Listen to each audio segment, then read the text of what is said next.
ओम शांति। मैं एक ब्रह्मा कुमार ज्ञान मंथन की मोतियों को साझा करने का प्रयास कर रहा हूँ। इसमें इस ब्रह्मा कुमार का ये मंथन है कि हमारी आत्मा में जो 7 आदि संस्कार हैं और अष्ट शक्तियाँ हैं, इनका एक क्रम में होना और एक बुद्धि में व्यवस्थित तरीके से होना बहुत आवश्यक है। क्योंकि अव्यक्त मुरलियों में बाबा कई बार कहते हैं कि कब कौन सी शक्ति लगानी है, इसमें बच्चे विफल हो जाते हैं। और इन 7 आदि संस्कारों की जब बात करते हैं तो इन 7 आदि संस्कारों को अब हमें वो वक्त है, वो समय है जब अनुभव में लाना है। और ये इस स्तर पर हम इस अनुभव में परिपूर्ण रहें कि ये हम से झलकें, तभी तो बाबा की प्रत्यक्षता हो सकेगी ना। तो परमपिता की प्रत्यक्षता करनी है तो इन 7 आदि संस्कारों को हमें अनुभव के स्तर पर लाना होगा। बस ये लौकिक पढ़ाई की तरह, इसे 7 नाम की तरह जो बहुत बिखरे हुए से महसूस होते हैं इस ब्रह्मा कुमार को मंथन में, तो उसको एक व्यवस्थित तरीके से सजाने का प्रयास किया है इस ब्रह्मा कुमार ने। इस पर आइए पहले देखते हैं इस क्रम को कि ये इस क्रम में हो तो हम उसको अपनी बुद्धि में बहुत सरलता से रख पाएंगे। और फिर उसके बाद एक दूसरा मंथन है जिससे हम इसको व्यवस्थित तरीके से अपनी बुद्धि में ऐसा रख पाएंगे कि जब जिस शक्ति की ज़रूरत हो वो शक्तियाँ निकल कर आएँ और इस 7 आदि संस्कारों का हम निरंतर अनुभूति में रह सकें। तो सबसे पहले इस क्रम को देखते हैं कि सबसे पहले हमारे भीतर जो गुणवत्ता का आना ज़रूरी है वो है पवित्रता, क्योंकि ये आधार है। बिना पवित्रता के आध्यात्म के ज्ञान की, बाबा के इस पूरे श्रीमत की बातें करना निरर्थक हो जाता है, क्योंकि ये बुद्धि में टिकेगा ही नहीं। पवित्रता पर स्थिर होते हैं तब ही हम शांति का अनुभव करते हैं, क्योंकि तब विकारों से हमारी थोड़ी छुट्टी होती है, विकारों से हम थोड़ा ऊपर उठ पाते हैं। जब शांत स्वरूप अवस्था में रहते हैं तब हम परमात्मा प्यार का सचमुच में अनुभव कर पाते हैं। जब शांत अवस्था में रहकर प्रेम स्वरूप स्थिति में आते हैं तब हम सुख स्वरूप हो जाते हैं और खुशी झलकने लगती है। जब खुशी स्वरूप में आ गए, जब ये 3-4 हमारे आदि संस्कार स्मृति में आते हैं, तब जा कर के हमारी शक्तियाँ वास्तविक तौर पर जागृत होना शुरू हो जाती हैं। और इन अष्ट शक्तियों को भी एक बार देखते हैं, लेकिन पहले इस शक्तियों की जागृति के बाद हमारा ज्ञान का संस्कार, हमारे संस्कार जो अभी आसुरी संस्कारों के हम हो गए हैं, तभी तो विकारी काम कर बैठते हैं ना। तो इसलिए वो जब अष्ट शक्तियाँ जागृत हो जाती हैं तो हमारा संस्कार ज्ञान का संस्कार बन जाता है। विकार हमसे दूर रहते हैं, क्योंकि शक्तियाँ सुरक्षा घेरा की तरह हमारे चारों ओर रहती हैं। उसके बाद हमारा आनंद का संस्कार बन जाता है। तो अब ये 7 आदि संस्कारों का हमने क्रम देख लिया। अब इन 7 आदि संस्कारों को अनुभव के स्तर पर लाने के लिए इस शरीर के अंगों के साथ उसे अगर हम जोड़ें तो उसे हम निरंतर अनुभव कर पाएंगे। और इन 7 आदि संस्कारों की ये विशेषता है कि जब हम इसे इस क्रम में और इस तरीके से अनुभव में रखते हैं तो शक्तियाँ भी बड़े व्यवस्थित तरीके से हमें हमारी बुद्धि में होती है। इसका भी एक बार पहले क्रम देख लेते हैं। तो सबसे पहले इस ब्रह्मा कुमार के मंथन के अनुसार सबसे पहले जो शक्ति आती है वो होती है सहन शक्ति। सबसे पहले जब ये सहन शक्ति आती है तभी हम पवित्रता पर अपना पांव जमा पाते हैं। उसके बाद जब पवित्रता से हम ऊपर उठते हैं, विकारों से थोड़ा ऊपर उठते हैं, तब शांत स्वरूप अवस्था में आते हैं, तब हमारा परखने की शक्ति जागृत होती है, परखने की शक्ति और निर्णय करने की शक्ति। उसके बाद जब इन शक्तियों में हम थोड़ा बेहतर होते हैं तब हमारे सामने आती है समेटने की शक्ति और समाने की शक्ति। अब ये समेटने की शक्ति क्या है, तो इसको मंथन के अनुसार, इस ब्रह्मा कुमार के मंथन के अनुसार अगर देखें तो समेटना है अपने उन संस्कारों को जो 63 जन्मों में रावण के प्रभाव में बने हैं, जो वास्तविक तौर पर मेरे संस्कार हैं ही नहीं, लेकिन मैं उसे आज के समय में मेरा नेचर कहता रहता हूँ। मेरा तो ये नेचर है, मेरा तो ये स्वभाव ही ऐसा है, मैं तो ऐसा चाहता नहीं था, मैं ऐसे कर बैठा। तो ये सारी बातें जो हम करते हैं वो उसी रावण के दिए संस्कारों के कारण है। तो उसे हमें अपने जीवन से समेट देना है, अपने जीवन से बाहर कर देना है।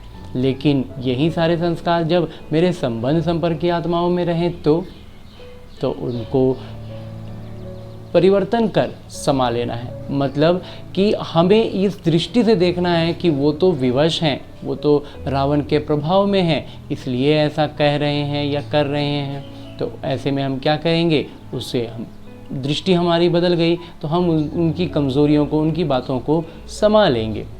तो खुद के संस्कार रहे तो उसे समेट देना है, उसका इस्तेमाल नहीं करना है। उन संस्कारों, उन वृत्तियों के साथ अपने जीवन का कोई भी छोटा बड़ा फैसला नहीं करना है। तो ये हुआ समेटना। और दूसरों के संस्कारों में वो चीज़ आ रही है तो उसको समा लेना है। तो हो गया समेटने की शक्ति और समाने की शक्ति। जब इन 5 शक्तियों से हम भरपूर होते हैं तब हमारे भीतर जो छठी शक्ति सक्रिय होती है ना, वो होती है संकीर्णता की शक्ति। और ये संकीर्णता की शक्ति का अर्थ है कि हम इतने संकीर्ण हो जाते हैं, इतने संकीर्ण हो जाते हैं कि हमें कोई भी चीज़ अपनी ओर आकर्षित कर ही नहीं सकता। फिर वो वस्तु हो, व्यक्ति हो, परिस्थितियाँ हो, साइंस के साधन हो, कुछ भी हो, कोई भी अब हमें, मुझ आत्मा को आकर्षित नहीं कर सकता, इतना संकीर्ण। और इस संकीर्णता की ये विशेषता हो जाती है कि मैं आत्मा आकर्षण मूर्त बन जाता हूँ। और आकर्षण मूर्त बनने से जो 7वीं शक्ति सक्रिय होती है वो होती है सहयोग की शक्ति। जैसे ही हम सहयोग की शक्ति की बात करते हैं तो हर एक ब्राह्मण बच्चे को ये लगता है कि नहीं, अरे हम तो जिस दिन पहला दिन ज्ञान समझे थे उसी दिन हम तो सहयोग में लग गए थे, अन्य आत्माओं को बताने लगे थे, बोलने लगे थे। लेकिन वास्तविकता ये है कि जब हम उस वक्त बोलते हैं तो उस वक्त सिर्फ हमारा मुंह बोलता है, हम उस अवस्था में नहीं होते हैं। और या तो जब हम आधे अधूरे परिवर्तन के साथ किसी का सहयोग देने की बात करते हैं तो वो सुधरे कि नहीं, हम जरूर विकारी हो जाते हैं, क्योंकि वो विकारों में दबे हुए हैं, धंसे हुए हैं, उनको खींचने जा रहे हैं। तो खुद कितना अचल अडोल होना होगा। तो इसलिए अपनी इन 6 शक्तियों से जब हम मजबूत हो चुके रहते हैं, अचल अडोल बन जाते हैं, तभी हमें सहयोग की शक्ति में आगे बढ़ना चाहिए। और वो तभी सक्रिय वास्तविक तौर पर होता है। ये इस ब्रह्मा कुमार के मंथन का अनुभव है। इसके बाद जब हम 8वीं शक्ति की बात करें, वो है सामना करने की शक्ति। तो ये सामना किस चीज़ का करना है? तो इस ब्रह्मा कुमार का मंथन है कि सामना करना है अंतिम पेपर का। और जिस अंतिम पेपर का हम अभ्यास नहीं कर सकते, अभी तक हमने जिन शक्तियों की बात की, इनका हम अपने दैनिक जीवन में नित्य प्रतिदिन अभ्यास कर सकते हैं। हर दिन अभ्यास कर सकते हैं, गलतियां होंगी फिर उसको सुधार सकते हैं, और फिर अगले दिन फिर नई नई परिस्थितियों में, हर परिस्थिति में हर तरह की कौन सी शक्ति कब लगानी, इसका हम अभ्यास करते रह सकते हैं। लेकिन ये आखिरी पेपर जो होगा, इस आखिरी पेपर में हमें का अभ्यास नहीं होगा। ये बस सामने आएगा, एक क्षण का समय मिलेगा और उस एक क्षण में हमें उसे पार करना है, तभी हम पास विद ऑनर हो सकेंगे ना। तो हमें करना क्या है कि ये जो हम, इससे एक बात और स्पष्ट हो जाती है कि हमारा ये जो लौकिक जीवन है, जिसके बारे में हम बात करते हैं कि संतुलन बनाना पड़ता है इस आध्यात्मिक जीवन का और इस लौकिक जीवन का, मेरी जो पर जिम्मेवारियां हैं, हमें तो ये करना होता है, ऐसे वैसे बहुत से उलझनों में बहुत से ब्रह्मा कुमार कुमारी भाई बहन फंसे हुए रहते हैं। तो इस ब्रह्मा कुमार का ये मंथन है कि वास्तविकता में ये कोई बंधन और इस तरह से हम इसको न देखें। जैसा अभी इस ब्रह्मा कुमार ने कहा कि हम इन 7 शक्तियों की जो बात कर रहे हैं, ये सारी 7 शक्तियों का वास्तव में हमारा ये लौकिक जीवन उन 7 शक्तियों के अभ्यास की एक पुस्तिका है। हमारे जीवन में आने वाली हर छोटी बड़ी परिस्थिति इस अभ्यास पुस्तिका के प्रश्न हैं। हमें करना क्या है? हर अभ्यास पुस्तिका के हर प्रश्न का उत्तर देने का अभ्यास करना है। क्योंकि जैसे अगर हम इसको लौकिक पढ़ाई से जोड़ कर देखें तो लौकिक पढ़ाई में हम क्या करते हैं, मैं गणित में ही जब ज़्यादा कहा जाता है कि अभ्यास की विषय है, तो गणित का हम मोटी मोटी किताबें लेते हैं, उसमें ढेर सारे प्रश्न भरे होते हैं और हम सारे प्रश्नों का उत्तर देते जाते हैं, और हमें करना भी वही है। तो जब हम ढेर सारे प्रश्नों का उत्तर बनाने लगते हैं तो हमारा स्पीड बढ़ जाता है, हम एक प्रश्न को पढ़ते पढ़ते, मतलब एक होता है शुरुआती स्तर पर क्या होता है, जब हम प्रश्न को पढ़ते हैं, समझते हैं, उसको कुछ देर तक बनाते हैं, तब कहीं जाकर हम उत्तर तक पहुंच पाते हैं कि हाँ ये इसका आंसर आया। लेकिन जब हम इसमें बहुत सारा अभ्यास कर चुके रहते हैं तो प्रश्न को पढ़ते पढ़ते हमारे सामने उत्तर स्पष्ट होने लगता है और आखिरी लाइन पढ़ते पढ़ते हम उत्तर बोल देते हैं। और वो होता है कॉम्पिटिटिव एग्ज़ाम की तैयारी का स्तर, कि कोई प्रश्न को पढ़ा और उत्तर हमारे मुंह पर है और हमने उत्तर का जो ऑप्शन मिला उसे हमने सिलेक्ट किया। तो ये होता है, मतलब इसका अर्थ क्या है, इसका अर्थ ये है कि हमारी ये जो लौकिक जीवन है ना, ये बस उसी अभ्यास पुस्तिका की तरह, इसमें हर तरह के प्रश्न आ रहे हैं, 1 नंबर वाला भी है, 10 नंबर वाला भी है, तो हर तरह के प्रश्नों का अभ्यास करते रहना है। तो इसको जीवन को और किसी रूप से देखना ही की ज़रूरत ही नहीं पड़ेगी। जीवन का हर एक बात, चाहे वो कोई छोटी बात हो, कोई बड़ी परिस्थिति हो, कोई भी हो, ये हमारे अभ्यास के लिए आया है, हमें अभ्यास करना है। और जब हम इस अभ्यास में निपुण होंगे ना, तो वो जो 8वीं शक्ति हमारी सक्रिय होगी और तब हम, और अगर हमें उसके पहले ये अनुभव हो लगे कि नहीं हम ये इस शक्ति में भी निपुण हो सकते हैं, तो हम माया को चुनौती दे सकते हैं। बाबा कहते हैं कि बोलो, माया को चुनौती देकर बुलाओ।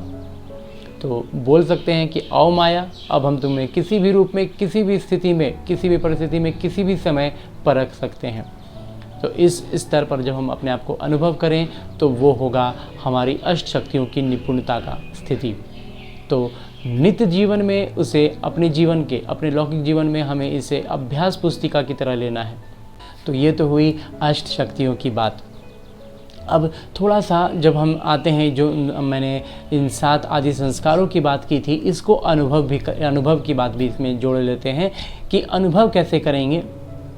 तो सबसे पहले जब हम पवित्रता की बात करते हैं तो पवित्रता हमारे शरीर में सबसे नीचे का अंग आता है, जो इसको हम आधार कह सकते हैं। इस पर एक छोटा सा कन्फ्यूज़न हो सकता है कि पैर तो सबसे नीचे का अंग हुए, लेकिन वास्तव में जब हम ज़मीन पर सुखासन में बैठते हैं तो पैर भी हाथों की तरह दाएं बाएं निकले हुए अंग हैं, तभी तो दाएं बाएं मुड़कर वो घूम जाते हैं। तो सबसे नीचे शरीर का सबसे नीचे का जो हिस्सा आता है वही वो अंग हैं जो हमारी पवित्रता के लिए जिम्मेवार हैं। तो उन अंगों के साथ शरीर के सबसे निचले हिस्से में आधारभूत हिस्सा है वो, और वहीं पर से आध्यात्म की भी शुरुआत होती है। तो सबसे पहले पवित्रता, इस क्रम में हमें याद रखना है। पवित्रता का अंग भी हम समझ गए। उसके ऊपर जब हम बात करते हैं तो वो आता है पेट। अब पेट में शांति की बात कर रहे हैं, थोड़ा नया है ना, तो इस पर थोड़ा सा विवेचन करते हैं कि जब हम पेट में शांति की बात क्यों कर रहे हैं। क्योंकि जब हम योग की शुरुआती स्तर पर हैं, जब हम योग सीख रहे हैं, हम योग लगाना जान रहे हैं, तो 5 मिनट 10 मिनट का योग शुरू में लगाते हैं। तो कब लगा पाते हैं? जब हमारा शरीर स्वस्थ अनुभव करता है, किसी भी तरह का दर्द पीड़ा ना हो, कोई रोग की विशेष स्थिति ना हो, तभी हम योग लगा पाते हैं ना। तो इसका अर्थ क्या है कि शरीर का स्वस्थ होना ज़रूरी है। तो शरीर का स्वस्थ होने का लिए जिम्मेवार पेट ही होता है, क्योंकि ज़्यादा से ज़्यादातर रोग पेट से शुरू होते हैं, और यदि कोई रोग पेट के बाहर का है भी तो उसकी इलाज पेट में डाली गई दवाइयों से ही होगा ना। तो इसका अर्थ है कि हम शरीर को अगर स्थिर करना चाहते हैं, योग में बैठना चाहते हैं, तो हमें शरीर को शांत स्वरूप बनाना होगा, और शरीर की शांति पेट से ही हो सकती है। उसके ऊपर जब हम बात करते हैं हृदय में, हृदय से प्रेम का तो हम हमेशा से बात करते आए हैं कि किसी को भी प्यार करो तो दिल से। तो हम इसके इस स्थूल कार्य पर भी एक छोटा सा विवेचन कर लेते हैं कि हृदय करता क्या है। ये पूरे शरीर से आए हुए दूषित रक्त को अपने में अवशोषित करता है, उसे संशोधित करता है, और फिर शुद्ध रक्त को प्रवाहित कर देता है पूरे शरीर में। तो हम प्रेम में भी क्या करते हैं, संबंध संपर्क की आत्माओं की कमज़ोरियों को नज़रअंदाज करते हैं, उसे समा लेते हैं और सिर्फ उसे अपनी ओर से प्यार देते हैं, उसे सराहना देते हैं। तो दिल भी यही करता है, इसलिए हम दिल से प्यार की भावना जोड़ पाते हैं। इसके ऊपर जब हम बात करते हैं सुख स्वरूप की, खुशी की, तो उसके लिए तो हमारा मुखमंडल ही काफ़ी है। हमारी खुशी की स्थिति हमारे मुखमंडल से झलकती है। और उसके ऊपर जब शक्तियों की बात करें तो वो आँखों से झलकती है, कि हमारा हर एक भावना हमारी आंखों से झलकता है। हम डरे हुए हैं, हम बहुत गुस्से में हैं, हम शक्तिशाली अनुभव कर रहे हैं, हर एक स्थिति आँखों से झलकती है, तो आँखों को हम शक्ति का स्वरूप मान सकते हैं। और उसके ऊपर आता है ज्ञान। तो ज्ञान के लिए तो मस्तिष्क का जुड़ाव है ही, भले ही आध्यात्मिक ज्ञान थोड़ा अलग है और मस्तिष्क में जो बातें चलती हैं वो थोड़ी अलग हैं, लेकिन निरूपित करना है तो हम उसको एक अंग के साथ जोड़ सकते हैं। और फिर आती है आनंद की बात। तो ये जो आनंद है इसको शरीर से बाहर एक ऑरा के रूप में हम ले सकते हैं, और ये एक ऐसा ऑरा, एक ऐसा घेरा बनाता है हमारे चारों ओर, जिसके अंदर मैं आत्मा पूरी तरह से परमात्म शांति के स्थिति में, परमात्मा प्यार में लवलीन रहकर सुख स्वरूप स्थिति का अनुभव करता हूँ, और जिसके कारण मुझ आत्मा से खुशी झलकते रहती है। जो बाबा कई बार कहते हैं ना, कुछ भी चला जाए खुशी न जाए, तो ये खुशी अकेली थोड़ी रहेगी। आनंद के इस घेरे में, पवित्रता के अनुभव में, शांत स्थिति में सुख स्वरूप अनुभव करेगा। परमात्मा प्यार में लवलीन रहते हुए ही तो खुशी झलकेगी ना। मतलब सातों आदि संस्कार हमारे जागृत अवस्था में रहेंगे, मैं इस आनंद के घेरे में रहूँगा तो मुझसे खुशी झलकती रहेगी। और जो अष्ट शक्तियों की हमने बात की, ये अष्ट शक्तियाँ दूर से एक घेरा बनाती हैं, एक सुरक्षा कवच बना देती हैं, जिसके भीतर माया आ ही नहीं सकती। क्योंकि माया के किसी भी रूप को किसी भी समय, किसी भी परिस्थिति में हम देख सकते हैं, पहचान सकते हैं। तो माया भीतर आएगी नहीं, और हम इस आनंद स्वरूप के इस ऑरा में इतने प्रफुल्लित रहेंगे कि खुशी हमसे हमेशा झलकती रहेगी। तो ये इस ब्रह्मा कुमार का अनुभव है, ये मंथन है कि अगर हर ब्राह्मण बच्चा इस अनुभूति में रहे, इस तरह से अपने सात आदि संस्कारों की स्मृति में रहे और अष्ट शक्तियों को इस तरह व्यवस्थित रखे, तो उनसे परमपिता परमात्मा का प्रत्यक्षता हो, और बाबा का ये जो श्रीमत है कि हर एक ब्राह्मण बच्चा से बाबा की प्रत्यक्षता हो, वो संभव हो सकेगा। तो आगे इस ब्रह्मा कुमार के पास और भी कई मोतियां हैं, कई मंथन हैं, उस पर आगे अन्य वीडियोस में चर्चा करते चलेंगे। फिलहाल इस वीडियो को आज यहीं पर देते हैं विराम। अच्छा, ओम शांति।